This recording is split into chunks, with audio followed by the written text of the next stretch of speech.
Hey everyone, it's Morphe. And is it just me, or are dragon type Pokemon really cool? They've been my favorite type for a long time, and in this video I'm going to discuss my top 10 favorite dragon type Pokemon. This list won't include any legendary Pokemon, and these are not the best dragon Pokemon, just my personal favorite. So this list will be different from yours. So now that that's all out of the way, let's go.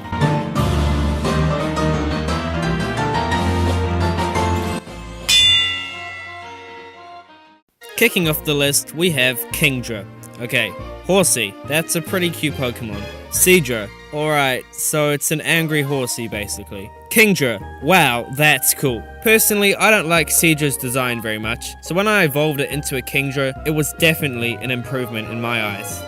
It took all the best features from Horsey and mashed them with Seadra to create this awesome dragon seahorse thing. Its flowing fins remind me of a king's cape almost, and you know not to mess with this Pokemon. Hey, KINGDRA's name even has the word king in it.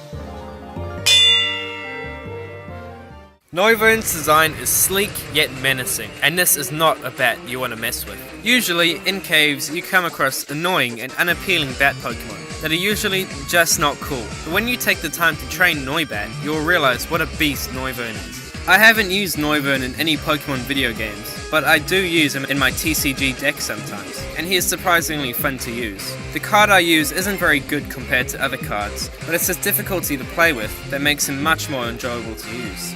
Sadly, some of the more recent cards outshine him greatly, and I'll probably have to remove him out of my deck, but it's still fun to use him as sort of a handicap when you play the game. Okay, this dragon is just plain funny to me. It's a mix between an old guy and a dragon. What's not to love? Drampa's goofy expression and crane neck are just so silly, and he's a great addition to the Pokédex. Another thing to love about this Pokemon is that it looks so angry when it attacks, and even on its card it looks angry. It's like he's saying, "Get off my lawn!" Unfortunately, Drampa can only be found late in the game, so there's no point getting one to train. Drampa also reminds me of that dragon from the Never-Ending Story, and I'm just gonna admit, that is kinda creepy. What's the best thing about a sheep? It's wool, right? Now, what if we put that onto a bird and just stuck a dragon type on it? Well, that's basically what ALTARIA is. I find ALTARIA very aesthetically pleasing, and when it mega evolves, I just want to snuggle up to it and be covered in its fluff. If Pokemon were real, this would be the best one to use as a pillow. You can find so much cool artwork about this Pokemon, which makes it even better in my opinion. I, like most people, will agree that Flygon should be a dragon and bug type.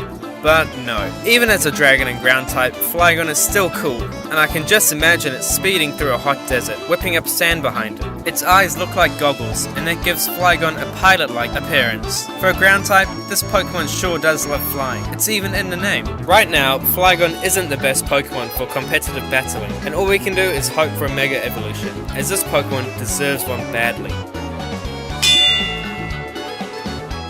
It is scientifically proven that Garchomp is on literally every top 10 Pokemon list. It is also scientifically proven that the first fact isn't true, but still, it's probably not far from the truth. Garchomp is just one of the best designed Pokemon in my opinion, and it's pretty reasonable to assume that just about everyone likes Garchomp. It's awesome, and a go-to Pokemon if you want a good partner Pokemon. It even got a Mega, which makes it even cooler. It's a shame that its shiny is so boring, because this is one cool dragon.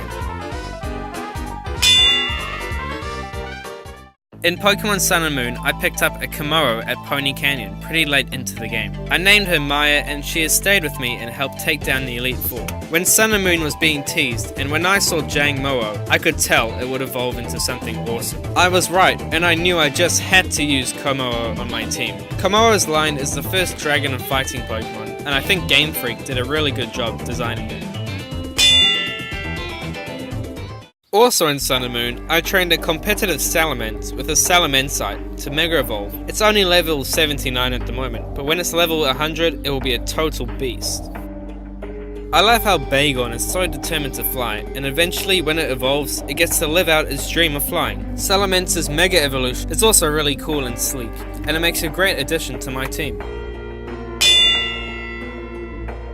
This Pokemon is a pain in the to face against in Pokemon Black and White. Ghetsis' HYDREIGON is honestly a beast, and with one on your team, you're sure to defeat the champion. You can only get Dino late into the game, and it evolves so late, but honestly, it's worth it when it evolves. I've always liked using a HYDREIGON in the TCG, but it's hard to find a good deck with it in, so I always have to use other options, sadly.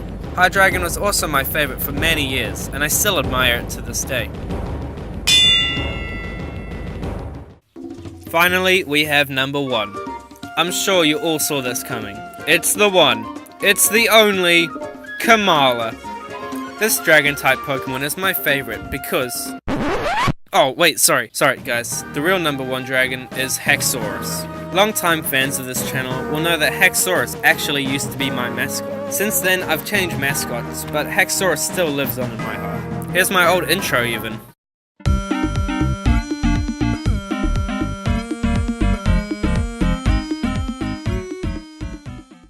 HAXORUS is the perfect mix of cool, awesome, and scary. Its shiny makes it look even cooler, and not only does HAXORUS look awesome, but so does this entire evolution line. The only problem I have with it is that HAXORUS is a mono dragon type, and I think it should be dragon and steel type. Thank you all for making it to the end, and if you enjoyed this video, be sure to check out my others. Leave a comment with your top 10 dragon Pokemon, and if you have any suggestions for future videos, I'll be happy to consider them.